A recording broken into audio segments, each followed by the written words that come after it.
Hello everyone. Thanks for joining me for this webinar about living healthy with diabetes. I'm Andrea Bartels. I'm a registered nutritional therapist and I'm the lead educator for Pure Lab Vitamins. In this webinar, some of the questions I'm going to answer include: how do lifestyle choices increase risk of developing diabetes? Which dietary approach is best for managing blood sugar? What food combining guidelines are best for diabetics? And what role do specific supplementary nutrients play in prevention and management of diabetes? My hope is that the information I share here will help anyone with diabetes or prediabetes. That might be you, or a friend, a colleague, or a family member. If you have any questions during the presentation, please type them into the Q&A box available on your Zoom screen's menu bar. Afterwards, I'll be joined by Cyrus, our founder and formulator. Together, we'll answer your questions related to diabetes. Be sure to stick around for my healthy recipe. What is diabetes? It's a disease in which the body loses its ability to produce or properly use insulin, a hormone made and secreted by the pancreas. Insulin's job is similar to that of a chauffeur or delivery person. After you consume a drink or a meal containing carbohydrates, insulin is released into the bloodstream to pick up glucose and deliver it to the cells all over the body, where it's used as a fuel source. This translates to energy and proper functioning of the cells. If for some reason the pancreas cells that make insulin become permanently damaged, such as in type 1 diabetes, cells cannot access the carbohydrates and they're starved of energy. Tissues begin to malfunction, the brain for instance. In this scenario, the person must inject insulin daily for the rest of their lives to help them utilize glucose. Otherwise, they die. Now, at least 80 to 90% of diabetes cases are what's called diabetes type 2. This used to be called adult onset diabetes, but it's being diagnosed in more and more children all the time. In type 2 diabetes, the body's cells are no longer receptive to insulin. So initially, the pancreas tries to secrete more insulin, but to no effect. It's like knocking on someone's door when there are cars in the driveway. You can hear people inside talking, so you know they're alive and functioning, but they can't hear the knock. So you knock louder. Still no answer? This is called insulin resistance. The insulin receptors on the cell wall have become deaf, so the sugars remain circulating in the blood instead of giving energy to the cells. Diabetes takes its toll on the body in a number of ways. Poorly managed blood sugar leads to tissue damage in the extremities, particularly the feet and legs. This is because the more that the blood fills up with sugar, the thicker the blood becomes. This thickened blood can't pass easily through the small blood capillaries, so the tissue starts suffering from a lack of nutrients and oxygen. First, the tissues complain. That's pain. Ultimately, as the nerve endings in that tissue are starved and they die and the pain subsides, now you can't feel your feet. This is called peripheral neuropathy, permanent damage to the nerves in the feet. It increases risk of infection and falling. Another diabetic complication is cellulitis. It's a serious infection of the deepest layer of the skin, which can require foot or leg amputation to save a life. This is an infection that occurs more often in poorly controlled diabetes. In fact, 70% of all leg and foot amputations are in diabetics. Diabetes is one of the leading causes of blindness. Diabetics have increased risk of retinopathy, glaucoma, and cataracts, 3 eye diseases that can progressively damage vision. Heart attacks and stroke are other complications thanks to gradual blood vessel damage by uncontrolled high glucose. Diabetes is involved in 40% of heart attacks and 30% of strokes happening in Canada. It's estimated that the heart of a diabetic ages about 10 to 20 years faster than that of non-diabetics. Do you know anyone with kidney failure? 50% of people requiring dialysis because their kidneys are permanently damaged are diabetic. A lot of this damage is happening due to the formation of something called advanced glycation end products, also known as AGEs. AGEs are toxic compounds produced in excess in diabetes, and they're associated with aging too. Now for the sobering statistics. Diabetes Canada estimated in 2022 upon averaging diabetes rates across Canada that 14% of the population is type 1 and type 2 diagnosed or type 2 to undiagnosed diabetic. That's right, 1.7 million Canadians have diabetes and don't know it. But when you combine type 1, 2, undiagnosed, and prediabetes combined, this number balloons to 30%. That's right, 1 in 3 Canadians have diabetes or prediabetes. This is concerning because prediabetes develops into type 2 diabetes mellitus within 8 to 10 years if no lifestyle changes are made. On average, someone is diagnosed with diabetes every 3 minutes. Diabetes type 2 is managed with drugs called insulin sensitizers. These drugs wake up or improve the hearing of the cells so the door is answered when insulin arrives to drop off glucose. But like all medications, there are side effects, and blood sugars are difficult to truly manage without dietary modifications. Sometimes supplementary insulin is also needed. Remember, diabetes is underdiagnosed, so individuals may be at risk and not even know they're a candidate for these sudden life-threatening events. So, what puts you at risk of developing diabetes?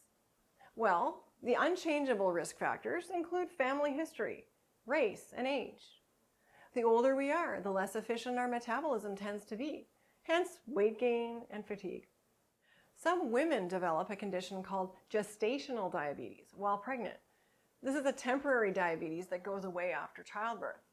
But having had this condition, your risk is higher than average for developing diabetes later on. So does giving birth to a baby that weighs 9 pounds or more. Obesity is another risk factor. Body mass index, or BMI, can be used as a simple but general indicator of overweight and associated risks. But I emphasize the word general here. The calculation is based on height and weight and does not take muscle mass into account. So that means some athletes are classified as obese, on paper anyway. Then there's waist circumference. Take a measuring tape across your belly button and measure all the way around. If you're male, a waist circumference of 40 inches or more increases your risk of diabetes. For females, that number is just 35 inches. Even sleep can affect blood sugar. If you regularly get less than 7 hours of sleep per night, you're at increased risk of developing insulin resistance. Plus, as a diabetic, your blood sugar will be more difficult to manage. Several of these risk factors for diabetes can be reduced with lifestyle changes.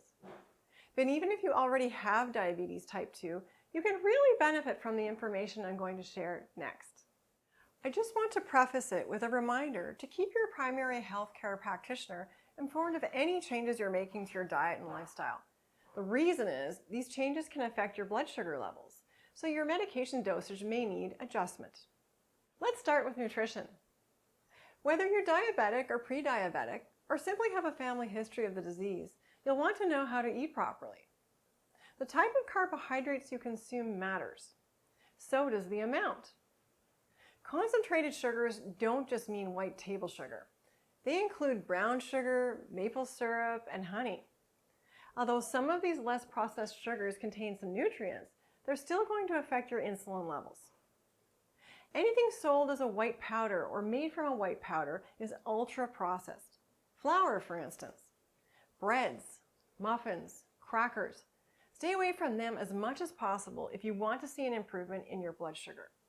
It also matters how you combine your foods. Let's look at breakfast, for example. As a society, we've forgotten what a balanced breakfast means. I see this all the time in my clients' initial intake diet journals. Take these unhealthy examples.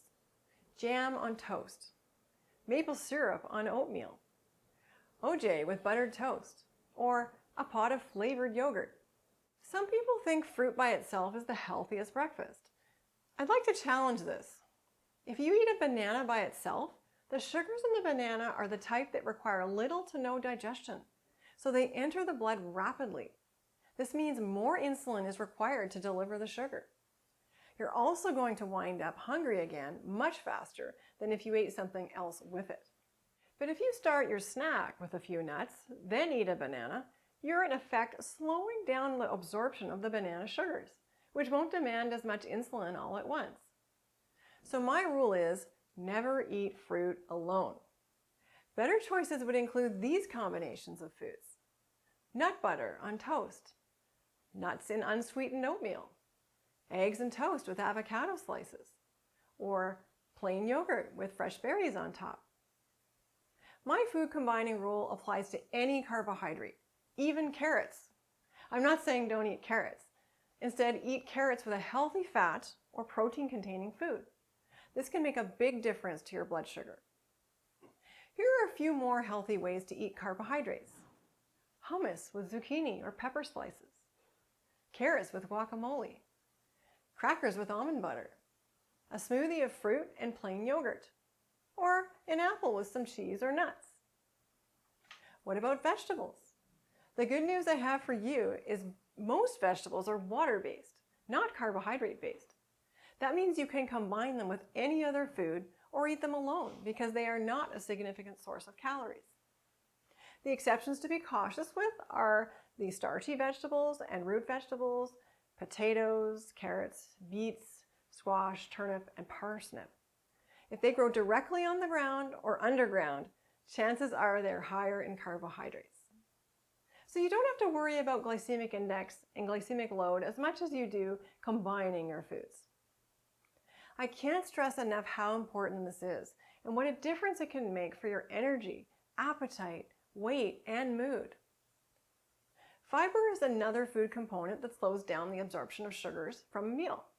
It's found in practically any minimally processed plant-based food, in fruit, vegetables, beans, nuts, and grains.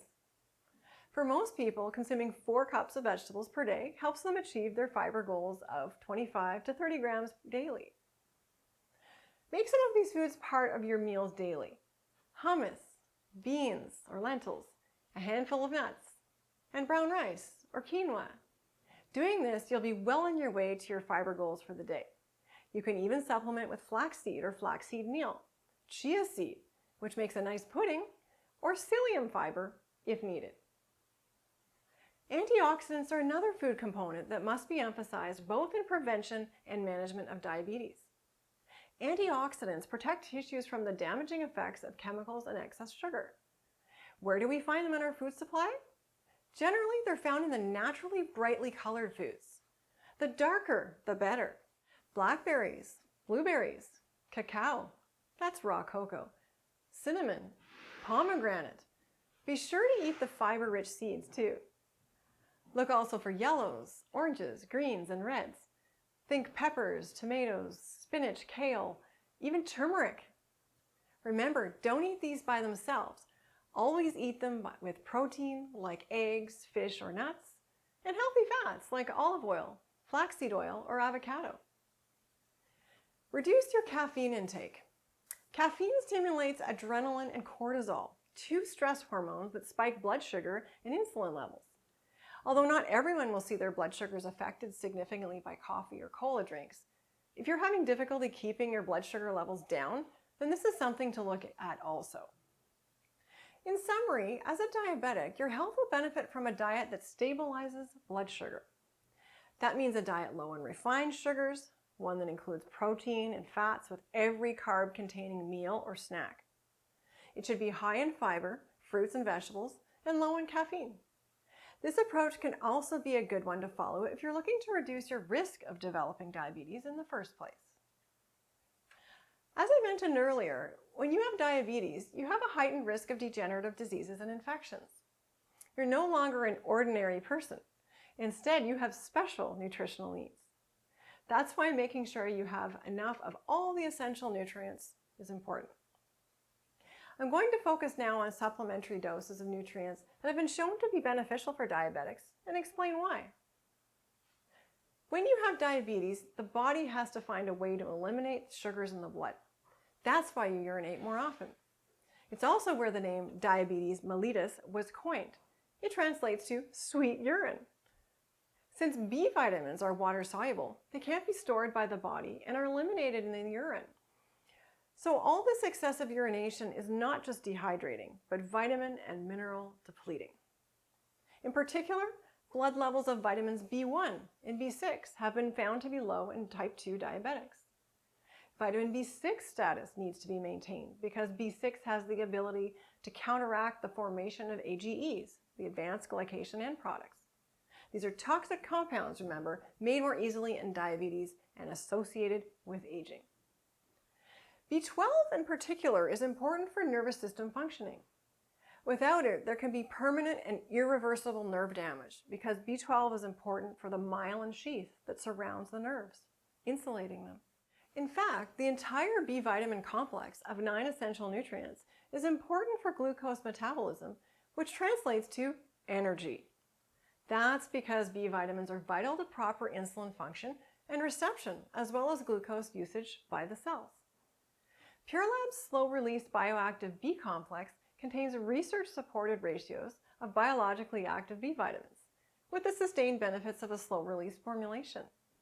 It includes 5-MTHF, the active form of folic acid.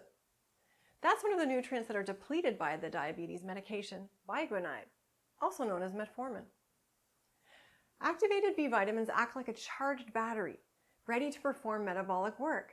Our bioactive B complex was formulated to maintain blood levels over a longer period of time, about 4 to 5 hours per capsule, which is around 3 times as long as standard B complex formulations. This minimizes most individuals' daily dose to just 1 or 2 capsules. There are some diabetic complications that could benefit from additional B vitamins on top of this foundation. For example, if you have peripheral neuropathy as a complication of your diabetes, you'll be interested to know that supplementary B12 can be therapeutic here. Studies have shown that people taking an insulin sensitizer drug, like metformin, have a high risk of vitamin B12 deficiency. I find this rather ironic because B12 deficiency can cause neuropathy. So it's very important that you start taking a B12 supplement before you develop deficiency symptoms. But B12 is not well absorbed from food if you take medications for GERD or you're past middle age. In fact, even a capsule or tablet may not make a difference in these cases because these factors reduce absorption. It makes a lot more sense to take a sublingual tablet, that is, a B12 supplement that can be absorbed directly into the bloodstream. This is more convenient than getting a B12 injection, right? Pure Lab's bioactive B12 is a sugar-free sublingual tablet that comes in 1,000 microgram and 5,000 microgram tablets and taken once daily, anytime. It contains methylcobalamin, the biologically active form of B12 that's easy for the body to use right away. Another supplement that benefits diabetes and its complications is magnesium. You've heard us talk about many different functions and benefits of magnesium before, but I bet you didn't know this mineral is also important for insulin activity and insulin receptor sensitivity. Low magnesium levels are a risk factor for cardiovascular disease and diabetes. Why are diabetics at high risk for deficiency? Once diabetes develops, magnesium gets washed out in the urine with the sugars as the body attempts to lower blood sugar, leaving you prone to deficiency. Magnesium supplements have been shown to improve fasting and postprandial glucose levels and insulin sensitivity in magnesium-deficient diabetics. They have also been demonstrated to improve insulin sensitivity in non-diabetic subjects with insulin resistance, that is, prediabetes, and to decrease levels of the inflammatory marker C-reactive protein in those with prediabetes. Magnesium can also be used to help manage neuropathic pain. When the peripheral nerves in the feet become damaged by chronically high blood sugar and AGE formation, there can be pain, tingling, then numbness of the feet. Magnesium can be used to block pain signals, diminishing pain. Pure Lab's magnesium glycinate has been the foundational magnesium product for better absorption and bowel tolerance since 2002.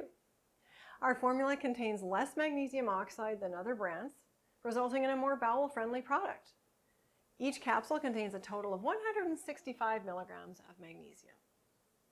Our magnesium glycinate powder also contains 165 milligrams of magnesium in every quarter teaspoon serving, and it's free of added sweeteners or flavors of any kind.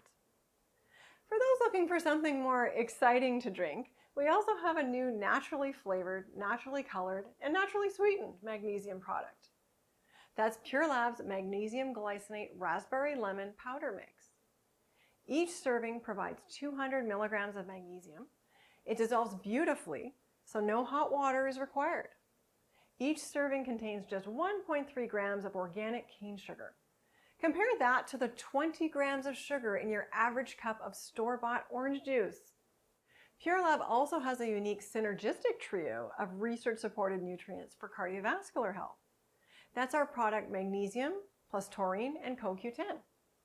It was formulated for cardiovascular and muscle support for those with heightened concern of blood pressure, cholesterol levels, and heart function. Since diabetes tends to age the arteries, brain, and heart faster, it's important to provide these tissues with an antioxidant. That's the CoQ10. A daily dose provides 300 milligrams of elemental magnesium from magnesium glycinate for superior bioavailability. This provides about 3/4 of your RDI for magnesium. The product also provides 1.5 grams of heart essential taurine per daily dose. After all, the heart muscle contains the highest concentration of the amino acid taurine in the body. The third component of the trio is ubiquinol. Our magnesium plus taurine and CoQ10 contains 80 milligrams of Kaneka brand ubiquinol per daily dose. Cyrus likes to call this the Mercedes of CoQ10s.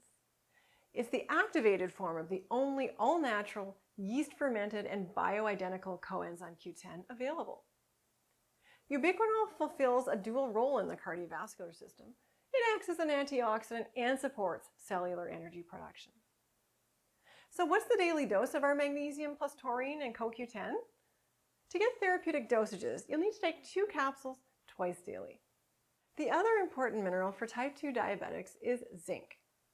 You've heard a lot about zinc in the immune system over the past few years, but did you know it's also known to improve insulin resistance? That means it helps the cells become more receptive to sugar, so in effect, blood sugars are reduced. This is particularly evidenced in obese individuals. Pure Lab's zinc is a zinc glycinate compound. It's a single amino acid chelate consisting of zinc bound to 2 molecules of glycine, the smallest amino acid. This enables more efficient uptake of the zinc from the digestive tract into the bloodstream when compared to more commonly available zinc compounds. It's also stomach friendly. Inferior zinc compounds like zinc citrate, zinc sulfate, zinc oxide, and zinc gluconate are often sold with higher dosages per capsule or tablet, increasing the risk of nausea, even when taken with food.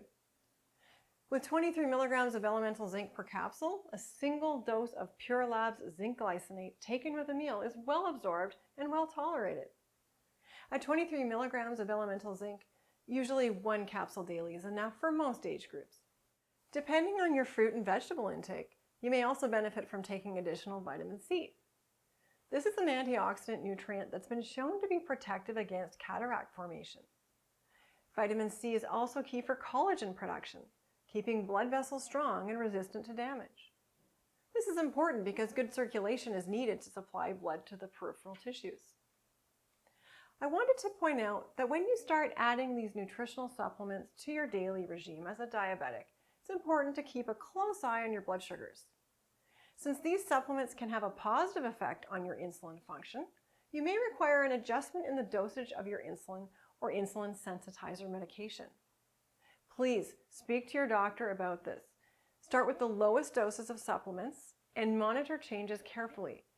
Any negative symptoms that result once you start supplementation typically result from improved blood glucose metabolism. Exercise is another key piece in the management of diabetes. If you're one of the 80 to 90% of diabetics who are overweight, then you'll like the added advantages that exercise has for you. Exercise lowers cholesterol and triglyceride levels, 2 of the risk factors for cardiovascular disease. It also improves metabolism and the utilization of sugars, clearing them from the blood faster. And of course, burning more calories, you may lose weight. Diabetes Canada recommends 150 minutes of moderate to vigorous aerobic exercise weekly. That's 30 minutes, 5 days a week. Finally, make an effort to improve the quality and duration of your sleep. Remember, getting less than 7 hours of sleep nightly will make your blood sugar more difficult to manage. Strive to get 8 hours. Wear a Fitbit or other heart rate tracker to estimate your sleep duration and quality. Get into a bedtime routine that includes no electronics or vigorous exercise at least 1 hour before bedtime. If you have a busy brain preventing you from sleeping, use L-theanine to calm the mind. Melatonin could be a useful supplement to help reset your circadian rhythm and reduce the time it takes to fall asleep when taken 1 hour before bedtime. Our slow-release melatonin contains 10 milligrams in slow-released format for sustained benefits through the night. These are just some of the most important tools in your lifestyle kit for managing diabetes. I hope you've gained a better understanding of natural support for diabetes and prediabetes from our perspective. Remember that measuring your blood sugar daily will help you understand how your lifestyle affects it. Keep your primary healthcare practitioner informed of the changes you make, as they may require a change in your medication dosing. At this time, I'd like to thank our sponsors that help make this webinar possible. You can find Pure Labs products at all of these fine locations. Now I'm going to take a few moments to get ready to answer your questions. Please stand by. In the meantime, have a look at this tasty recipe. While we're waiting for questions, I wanted to make a few comments about my recipe. My Nut Lovers salad is a great example of combining carbohydrates, proteins, and fats all in the same meal. It's high in fiber, it's high in various antioxidants like selenium as well in some of those nuts, and uses olive oil. I don't suggest substituting any other kind of oil for olive oil because olive oil has some of the best research for protecting cardiovascular health. So I hope you'll go ahead and use it as written. So we're just waiting for questions. If you have any, please type them into the question and answer box. And I'll be joined in a moment by Cyrus remotely to answer your questions. Cyrus is our founder and formulator, and he will be answering questions related to any medications you may be taking for diabetes or any drugs that you're thinking about using to manage your diabetes better. All right, and I'm here to answer your nutritional questions, lifestyle questions, and we'll be sharing those questions and answers together. Hey, Cyrus. Yeah, thank you, Andrea. This was an amazing presentation. I'm coming in from a remote location, and my connection might be a bit bumpy. I hope it's going to work out. Also want to point out directly, and because there was one question already in the background, that everybody that registered gets a link by email with a recording of this webinar, and so you can actually stop it at any time and review the charts, the studies, and so forth, and then go into it a lot deeper. Yeah. Oh, there's the first question already, highly anticipated. Ozempic. I guess I'll take that question. This is a question from Sherry, and she's asking me to talk about Ozempic injections in the treatment of insulin sensitivity. So this is a very highly anticipated new drug on the market, produced by Novo Nordisk in Denmark. Their stock has skyrocketed, I think, 7-fold. And then just recently, Walmart, of all places, published some of their internal research where they kind of investigated the grocery purchasing behavior of individuals within their data pool that received Ozempic on a regular basis. And they were able to show that the shopping behavior of these patients significantly or measurably changed their buying behavior away from high carb foods over to more vegetables and various other things, and in general less purchasing of foods overall. Since then, the drug is completely sold out, and yeah, and it's still, I mean, from my point of view, it would be great to have a supplement that helps the majority of very obese diabetics to get off the weight, to become more active, but it's still, from my point of view, needs to be taken with a grain of salt, a grain of caution, because it's a very new medication still. It's quite expensive. And one thing that Andrea pointed out to me earlier is that if you use a drug that reduces your appetite, that means that you're reducing your dietary intake of food. And with that, it's very likely that you're also reducing your nutrient intake, meaning minerals, B vitamins, antioxidants like C, like B complex vitamins and magnesium, zinc, and the like. All the nutrients that Andrea just mentioned in detail would then be consumed in smaller amounts, leading further into potential deficiency scenarios, which means that even if you're betting on this drug, there's still a maybe even in like growing need for additional supplementation here. So yeah, I hope that answers that question. Great, thanks, Cyrus. I wanted to answer the question from Chantal. For someone who doesn't like to take many supplements, which ones are the most important? Right. So really, there's no one nutrient that you can take to take care of everything. I recommended the magnesium and B complex first and foremost because they cover so many bases, not just with blood sugar management and insulin function, but so many needs in the body are fulfilled by these nutrients. Magnesium alone, remember, has over 300 different functions in the body. And I don't mean benefits, like nice to have, but functions, which means essential needs, okay? And so you want to take something that is hard to get enough of in the diet, like magnesium. And since magnesium and B complex are both depleted by stress, who doesn't have stress? We want to be supplementing those partly too because they're water soluble, remember. And so you use them up quickly, you need to replenish them quickly in order to prevent imbalances and symptoms from imbalances from occurring. So I hope, Chantal, that is something you're interested in pursuing, using a B complex and a magnesium supplement daily. All right, we also have, let's see, Atya is asking a question about a 16-year-old type 1 diabetic who is active for supplementation. And usually dietitians encourage to take it from natural food rather than taking supplements. That's understandable. Keep in mind a 16-year-old typically is approaching adult weight in many cases, not every case, but when people ask about age and supplementary dosing, I usually go by the size and the weight of the person, okay? If the child weighs 120 pounds, that's an adult dosage. But as for which nutrients, I feel that zinc here could be really important for an adolescent. It's a time of rapid growth, and teenagers are notoriously deficient in studies in the nutrient zinc. And zinc is really key for insulin function, sensitivity, but also for growth and reproductive development and hormone production and things like that. So many needs that zinc fulfills in the body. All right, but a multivitamin is a great start, but the problem with multivitamins is that it's not going to provide enough of any one thing unless you take 6 or 8 capsules a day, and most people don't want to do that.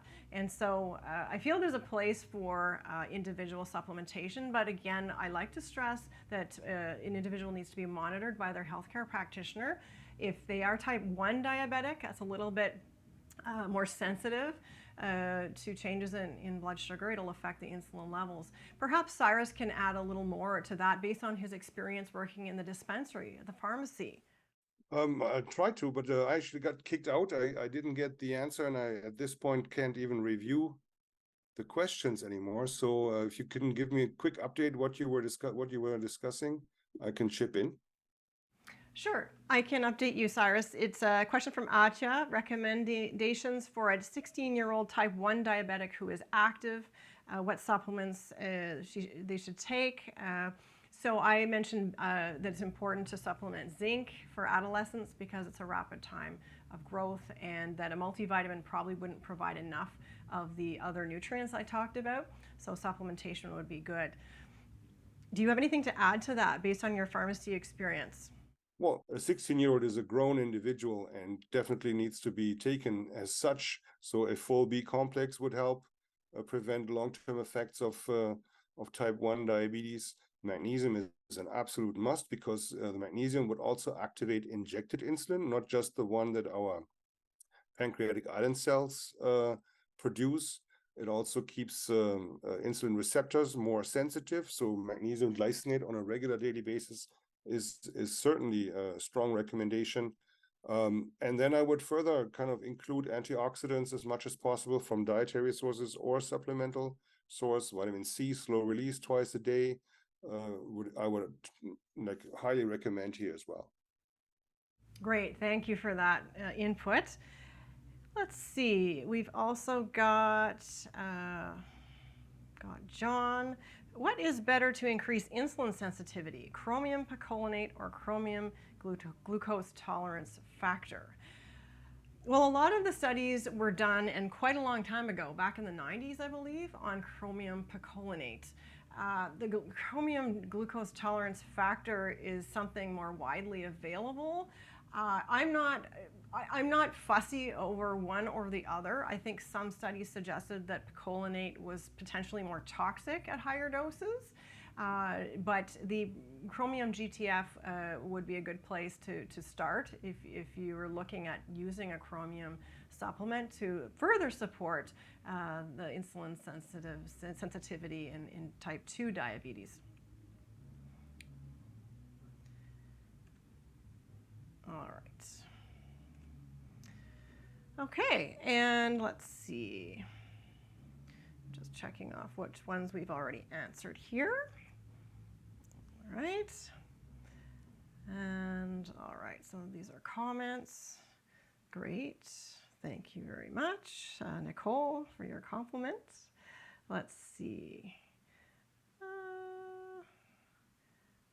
We're getting compliments, about our. You're very welcome. Let me see if Cyrus has something else he wants. First to the. Well, I don't know. Can you hear me? My connection is really bad. I apologize, but yeah. So Sherry also said that the Ozempic, or also known under the brand name Wegovy, as an injection licensed for weight loss, has a long list of potential side effects, including a variety of increased risk of cancer. So I definitely support that idea as well. I think we should. Well, it depends on the individual situation. Back to the injection. If you're really desperate and needing help to lose weight, it might be an opportunity, but it's not something that should be taken lightly. Maybe that as a final comment on the injection, the new injection on the market. Yeah. Well, then that's it so far. There's no other questions. Okay, well, we'll wait for a couple more. If anyone else wants to ask anything about food ingredients, I'm happy to answer those. Anything about types of sugars, food additives that might help with various aspects of blood sugar management, etc.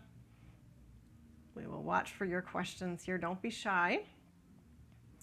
Can benfotiamine in higher doses reduce diabetic neuropathy? I believe that's something that Cyrus was looking at as a potential new product. If you'd like to comment on that, Cyrus. Absolutely. Benfotiamine is the bioactive form of vitamin B1 and has been shown to reduce neuropathies, diabetic neuropathies. The question is, what are higher doses? First of all, there's no toxic levels of B1 known. The only B vitamin where we can achieve somewhat dangerous levels is vitamin B6, but even there you would have to use a lot of vitamin B6, practically way beyond what you would envision taking as a regular daily supplement. So our B complex, bioactive and in slow release formulation, contains 40 milligrams of benfotiamine per capsule. So using 2 of those per day gives you 80 milligrams. And in slow release form, I believe the key here truly is the slow release formulation, because where you take a normal B complex and you would produce a very high blood peak level within 20 to 30 minutes after taking that form, and then because all the Bs are water soluble, the kidneys are working hard to right away reduce those peak levels. With a slow release formulation, the capsule actually holds back. And with that, you're not achieving a excessive high peak level, but a more readily and longer available blood level throughout the day. And this means all the tissues, all the cells in the periphery where you experience these neuropathies will have supplies much, much longer. And that, I think, is the key here. By using 80 milligrams of benfotiamine in slow release form, I'm very certain that you would provide the adequate amount to prevent diabetic neuropathies, especially when combined with daily amounts of magnesium glycinate. Great, thanks, Cyrus. I see another comment from Nicole. Any sugars that should be avoided? Any recommendations if you are pre-diabetic to not become full diabetic? Well, that's what this entire webinar was about. The things that I suggested are not just for diabetics, they're for lifestyle and dietary suggestions for people wishing to avoid diabetes. They are well substantiated to minimize risk versus elevate risk, such as the exercise, the dietary principles I talked about, macronutrient balancing of proteins, carbs, and fats, for example, and eating more antioxidants and things like that. Of course, stress is a factor, alcohol is another factor. Those are two things that elevate risk that I didn't talk about today. But really, going back to the question about sugars, there is really no safe sugar for diabetes. Because sugar is sugar. Sugar is made up of glucose. If it's sucrose, such as found in table sugar or foods made with table sugar, that's glucose fructose. That's what sucrose is. And so it gets split by a digestive enzyme into glucose and fructose, and now the fructose is absorbed directly into the liver. And 20 years ago, fructose was thought to be the safer sugar for the cardiovascular system, for safe for diabetics, because it has a low glycemic index. But the problem is glycemic index is a very limited type of way of looking at sugars and evaluating whether they're safe or not, because it only looks at how quickly that ingredient or that sugar is elevating blood sugar once you consume it. And it's not taking into account the dosage. And when you compare sucrose with fructose, fructose actually has a lower glycemic index, which supposedly makes it safer. But now, after many years, we've discovered that fructose, especially in the form of this high fructose corn syrup, which is in a lot of the processed, ultra-processed foods, is particularly bad because the liver wants to make fat with it.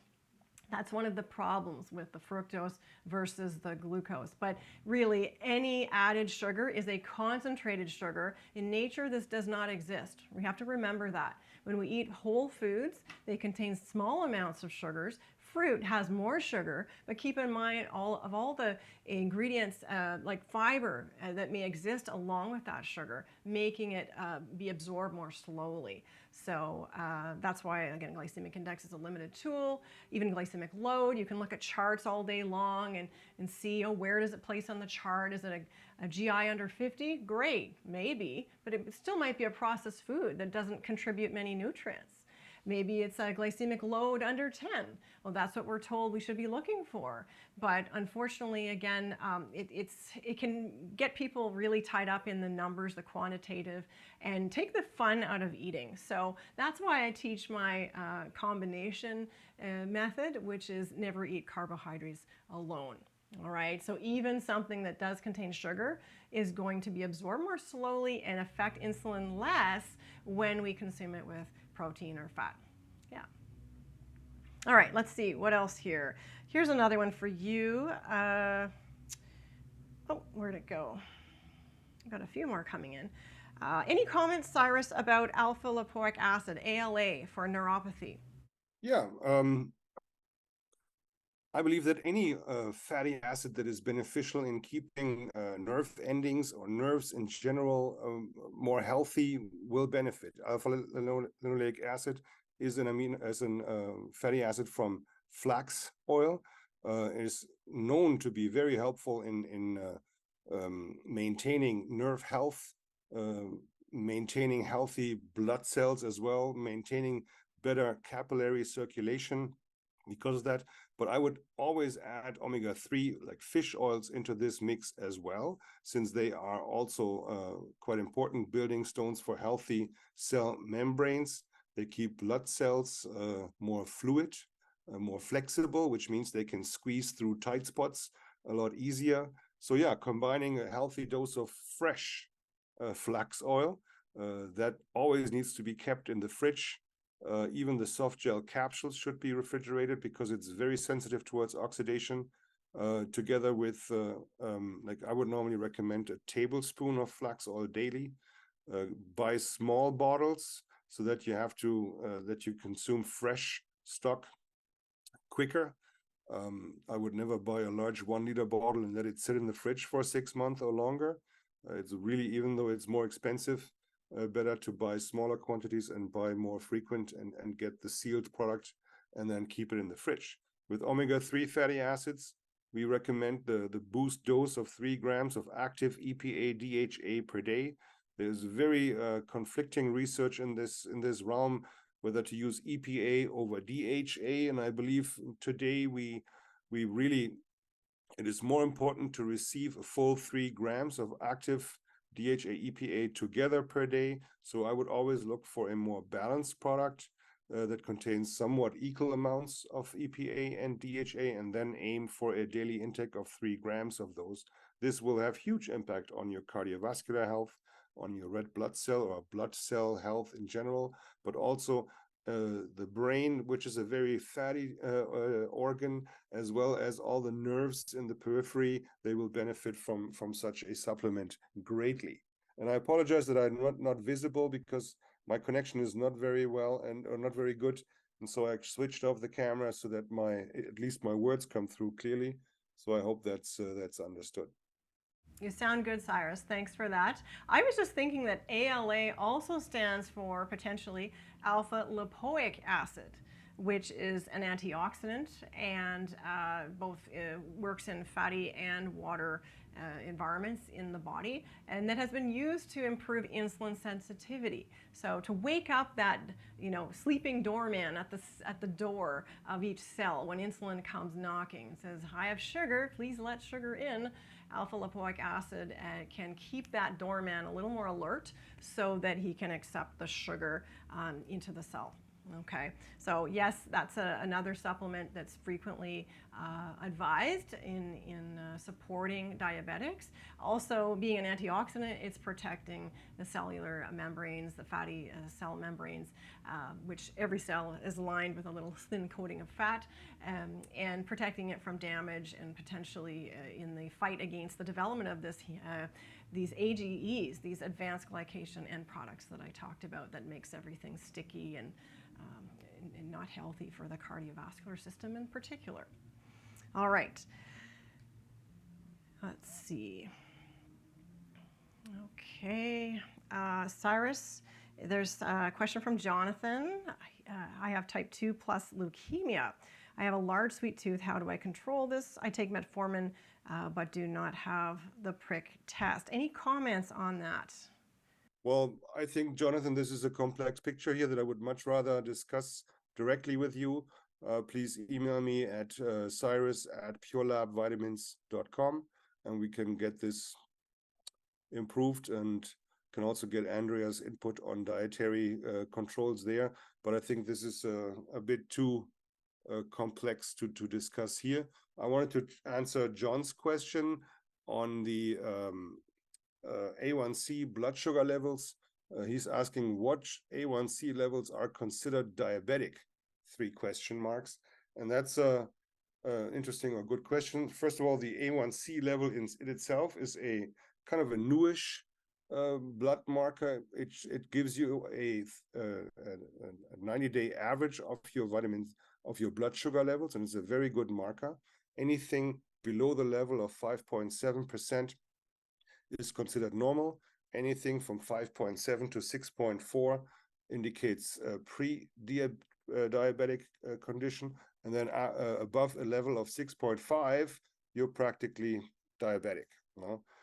It is a very good tool to measure your dietary goals, your exercise goals, because all of those play into the A1C, and together with supplemental or medication treatment, you can then get a very good idea of your compliance to your goals.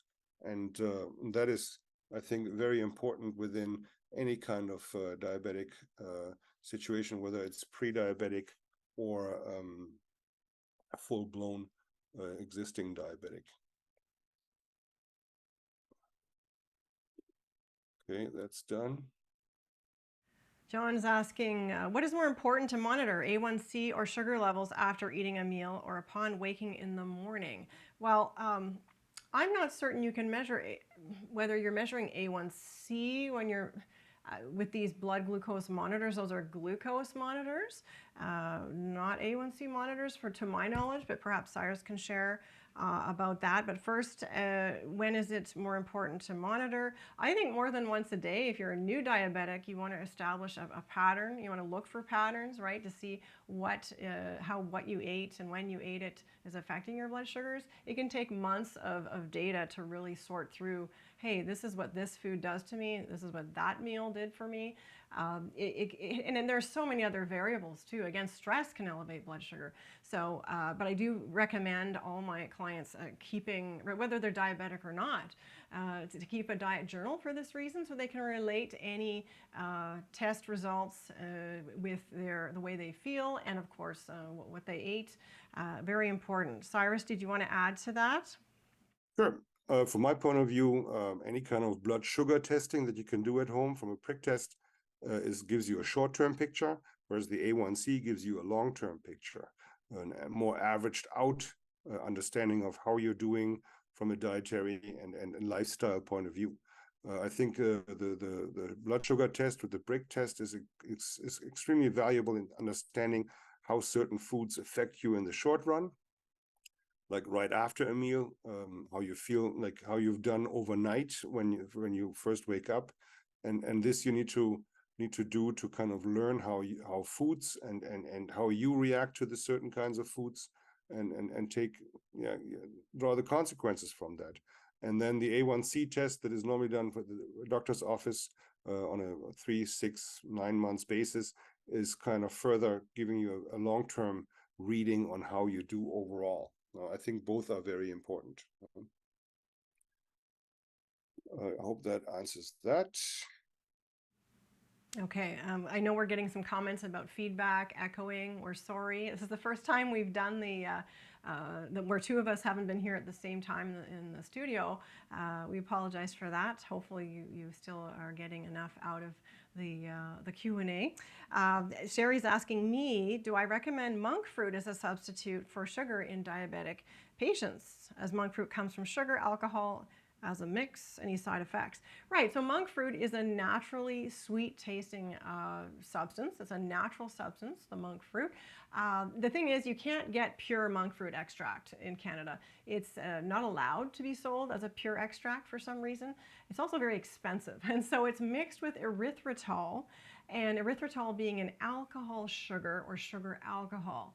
I want to emphasize that it does not contain alcohol. Alcoholics don't have to worry about it. It's simply a chemistry term. But what it means is that the erythritol, this low-calorie sweetener made from fermenting of corn, for example, it really doesn't raise blood sugar. It doesn't have the effect that regular sugar would have. And neither would monk fruit. The body cannot utilize those sweet-tasting substances as a fuel source, and so they should not elevate insulin.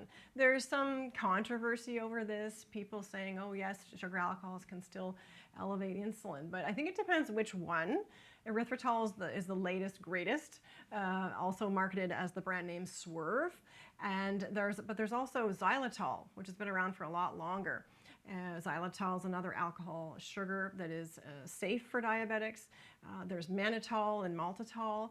As we go down the list here, the M's become more risky in terms of laxative effect at higher doses. So if you bought a chocolate bar as a diabetic that said sugar-free, sweetened with maltitol, please be aware that the full bar may actually cause you to lose stool, because we can't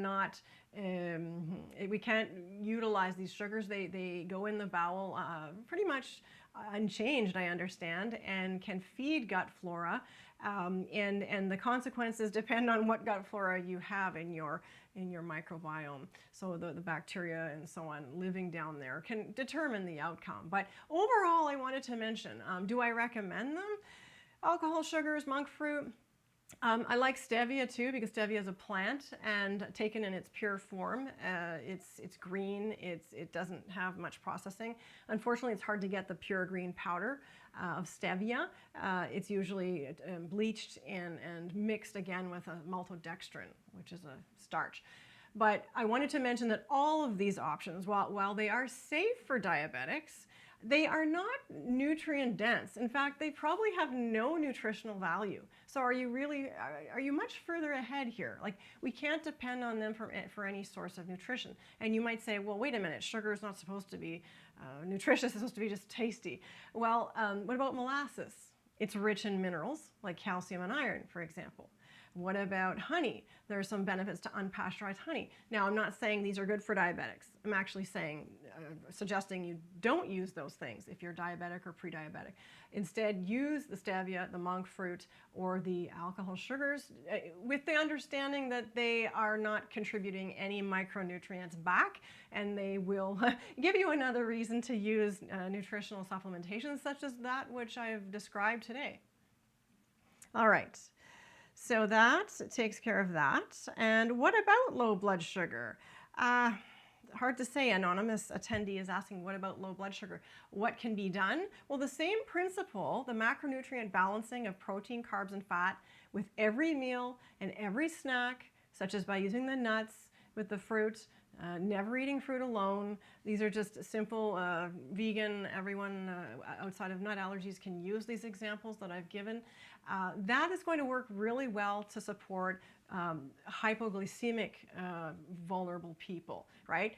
And once a hypoglycemic, you're not always a hypoglycemic. This is usually something that can be addressed through lifestyle and dietary measures. So make sure you utilize the same recommendations that I've given today for blood sugar maintenance. And that's what it's all about. Blood sugar management. It will help people with low blood sugar as well as high blood sugar, because you're looking to stabilize the absorption, not create this spike and drop, which leads you to more eating. I've met too many people over the years whose doctors or even family members say, oh, make sure you carry a banana or some dates in your pocket because you're hypoglycemic and you might get dizzy and you'll need some fuel. And that's the best thing to take because you absorb it quickly. Well, no, it's the worst thing, even as a hypoglycemic, to take, because it creates that insulin spike, the sugar's cleared very quickly from the blood, and now you're left hungry and dizzy, and the whole cycle repeats itself. So that's why we want to consume these things in combination, fruits with nuts, fruits with yogurt, and so on. I know I've said those examples a few times, but I find them great, easy, choices to have around and to bring with you. Okay. Cyrus, can you comment on John's question about what is recommended to prevent retinal neuropathy, please? Sure. Even though we don't carry many of these eye protective antioxidants in our lineup, but they're definitely worth mentioning in this webinar. There's a whole lot of antioxidants out there that specifically protect the retina. Obviously, if this needs to be done and supported way or long before a retinal neuropathy has occurred. So nutrients here that are of interest: lutein and astaxanthin. Those are oftentimes available in combined form. We don't carry any of those. But what I also always want to emphasize here, that a basic or standard amount of vitamin C on a regular daily basis also helps recycle those fat-soluble antioxidants like lutein and astaxanthin. So maintaining good vitamin C levels helps the body also maintain better levels of these more fat-soluble antioxidants that are specifically beneficial in preventing or maybe even stopping the progression of already existing retinal neuropathies. I hope that answers your question there, John. Well, John, it's another question from John. What about taurine as a preventative? Yes, that's Andrea discussed this with our product MTQ, which is a combination of magnesium, taurine, and ubiquinol. The taurine has specific properties in maintaining magnesium and potassium levels in the cardiovascular system, specifically the heart. So I would always use it as a nutrient to prevent long-term effects of diabetes in regards to the cardiovascular system. Using the MTQ on a daily basis, 2 caps twice daily with breakfast and dinner would definitely do the trick here. Yeah, but I mean, you all see that the list of nutrients is quite long and large. I think it has to do with anticipating how your dietary performance is and what you have to do to supplement that or your diet.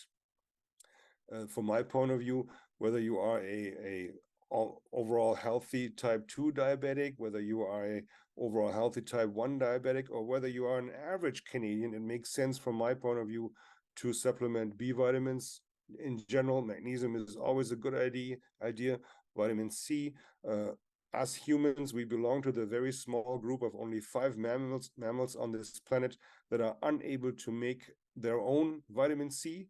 Humans and primates belong into this group. And that means we have to provide vitamin C from dietary source, from fresh fruit, citrus fruit, and kiwis, beets, and the like. And if we are not using a lot of these sugary fruits in order to help with the management of blood sugar levels, then there's really no way around supplementing with antioxidants or with vitamin C specifically on a regular daily basis. And because vitamin C is water soluble, it flushes in quickly and out quickly. So using a slow release formulation of vitamin C here is also significant and very important. Great. Yeah, that's right. And so we have also a question from Sherry about what about a food idea for a person who is diabetic and has severe food allergies to gluten, dairy, nuts, and grains? Yes, this is always something that keeps me on my toes in my practice. In the real world, people have food intolerances, food allergies. And so there are quite a few things here that I've mentioned as examples that would not work for you, Sherry. How about things like avocado?